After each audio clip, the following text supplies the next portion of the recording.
विद्यार्थियों, अजंता कला को आगे बढ़ाते हुए आज अजंता की गुफा संख्या 17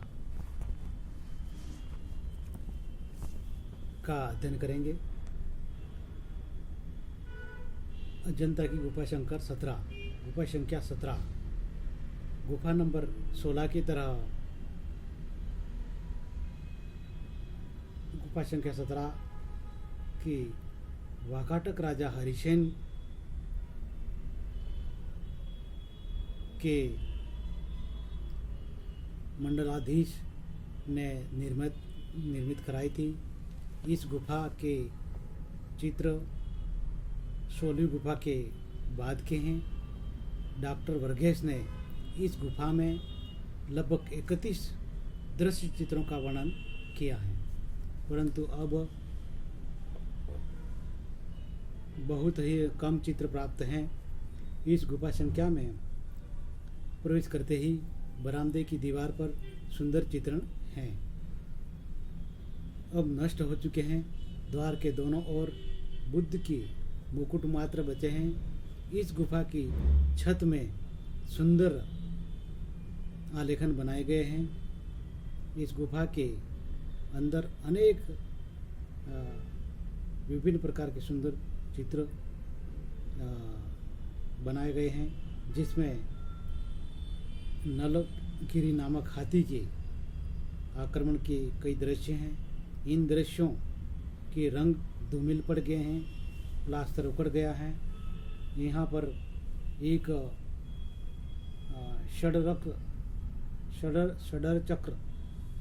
षडर चक्र का आलेखन सुंदर बन पड़ा है। इस षडर चक्र के केंद्र में अनेक प्रकार की आकृतियां हैं। इस दृश्य चित्र में कई चित्र जैसे बाजार, उद्यान, गोष्ठी आदि के दृश्य हैं। दृश्य के किनारे सर्पाकार नदी का बाढ़ युक्त प्रवाह है, जिस प्रवाह से लोग भाग रहे हैं। यह चित्र तिब्बती कला के समान हैं। इसी गुफा में अनेक महत्वपूर्ण चित्र जातक कथाओं के चित्र अंकित हैं, जिसमें छदन जातक, महाहंस जातक, महिष जातक, मृग जातक, शिवी जातक, सुसोम जातक, सिंहलावदान जातक, श्याम जातक, विलासी का वैराग्य, हंसों की घबराहट, कृतज्ञ पर करुणा, सर्वमिग जातक, बंदर और भैंसा, मात्र भक्त हाथी, नर भक्ति स्वदास आदि कई तरह की कथाओं के चित्रण वर्णन इस गुफा में चित्रित हैं। इस गुफा में मात्र पोषक कथा में एक बार बुद्ध देव श्वेत हाथी के रूप में अवतीर्ण हुए। उनको पकड़कर काशीराज के पास लाया गया, परंतु यहाँ उन्होंने अपनी माँ के वियोग में दाना पानी छोड़ दिया। काशीराज को जब यह पता चला कि तब उन्होंने श्वेत हाथी को पुनः जंगल में छोड़ दिया। इस जातक कथा के अंकन में चित्रकार ने माँ से पुनः मिलन की दशा को बड़ी मार्मिक दृष्टि से चित्रित किया है। इस दृश्य के अंतिम भाग में श्वेत गज अपनी अंधी माँ को सूंड से दुलारते हुए दर्शाया गया है। इस गुफा में मार विजय का भव्य चित्र अंकित है। इसमें भगवान बुद्ध धर्म चक्र प्रवर्तन मुद्रा में ध्यानमग्न हैं। चारों ओर भक्तजन की भीड़ है।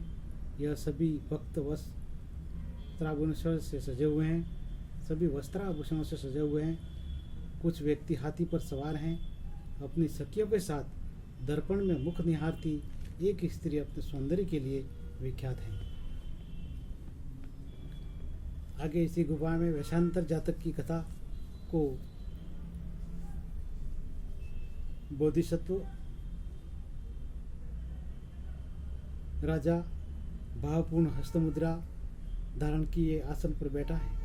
सम्मुख एक भिक्षुक अपने बद्ध दांत निकाले कुछ याचना कर रहा है। उसकी याचना से राज परिवार चिंतित है।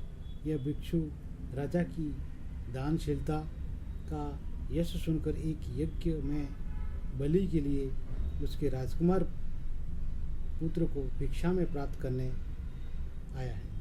राजकुमार तैयार हैं। पीछे सेवक पात्र में जल लेकर आया है, जिससे यह प्रतीत होता है कि राजा ने इस महादान का संकल्प कर लिया है और अपने पुत्र को बलि के लिए देने ही वाले हैं। इस चित्र में हस्त मुद्राएं तथा नेत्रों के भाव उभर कर बन पड़े हैं। एक दृश्य अन्य दृश्य में सैकड़ों चेहरों को अंकित किया गया है। इस चित्र में सुंदरियों के दल का तथा सवारियों राज्याभिषेक आदि के हैं। इसी चित्र में डाकिनियों का युद्ध भी विशेष महत्व का है। गुफा नंबर 17 में विश्व विख्यात चित्र राहुल समर्पण नामक अंकित है। इस चित्र में भगवान बुद्धत्व प्राप्ति के पश्चात यशोधरा से मिलन दृश्य दिखाया गया है। बुद्ध देव ज्ञान प्राप्ति के पश्चात कपिल वस्तु पदार्थ हैं। ये यशोधरा के द्वार पर याचक के रूप में आते हैं। यशोधरा भिक्षा में अपने जीवन आराध्य देव को पुत्र राहुल जैसी एकमात्र निधि से बढ़कर और क्या दे सकती थी। यशोधरा भगवान के सम्मुख राहुल को समर्पण कर देती हैं दर्शाया गया है चित्र में। यहाँ भगवान बुद्ध को अन्य आकृतियों से बड़ा बनाया गया है। इसका कारण यह है कि भगवान बुद्ध साधारण मानव से महान थे,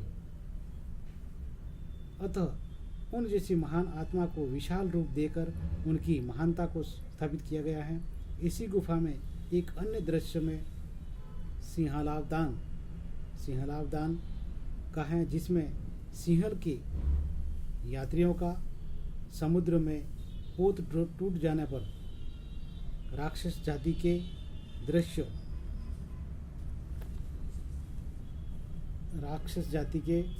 दृश्य लोगों से युद्ध का सुंदर ढंग से अंकन किया गया है। इसी युद्ध की गति, आकृति, भंगिमाओं तथा अस्त्र शस्त्र सुंदर बनाए गए हैं। इसी गुफा में महाहंस जातक कथा पर आधारित चित्र हैं। अपने चित्रकारों ने अपना अनुपम वर्ण विधान के कारण अंतर्राष्ट्रीय ख्याति प्राप्त कर लिया है। इस चित्र के में वे भगवान बुद्ध को एक जन्म में स्वर्ण हंस के रूप में अवतीर्ण होते हैं। इसी समय काशीराज की रानी खेम ने स्वप्न में स्वर्ण हंस देखे। इस कारण राज्ञा से सेवकों ने स्वर्ण हंस रूपी बुद्ध एवं सुमुख हंस को पकड़कर काशीराज की सेवा में प्रस्तुत किया। काशीराज की सभा में स्वर्ण हंस राजा को उपदेश देता है और काशीराज भगवान बुद्ध को सिंहासन पर बैठाते हैं और उनसे उपदेश ग्रहण करते हैं। काशीराज उस सुमुख हंस सहित भगवान बुद्ध को छोड़ देते हैं, यहाँ से चित्रकूट की ओर चले जाते हैं। इस चित्र में अजंता की कला का वर्ण विधान सर्वोच्च शिखर पर पहुंच गया है और यहाँ लाल, सफ़ेद तथा गहरे रंगों का संतुलन उल्लेखनीय है। विद्यार्थियों, अजंता की गुफाओं में गुफा नंबर 17 का वर्णन इस प्रकार था और यहीं इसका अंत करते हैं। धन्यवाद।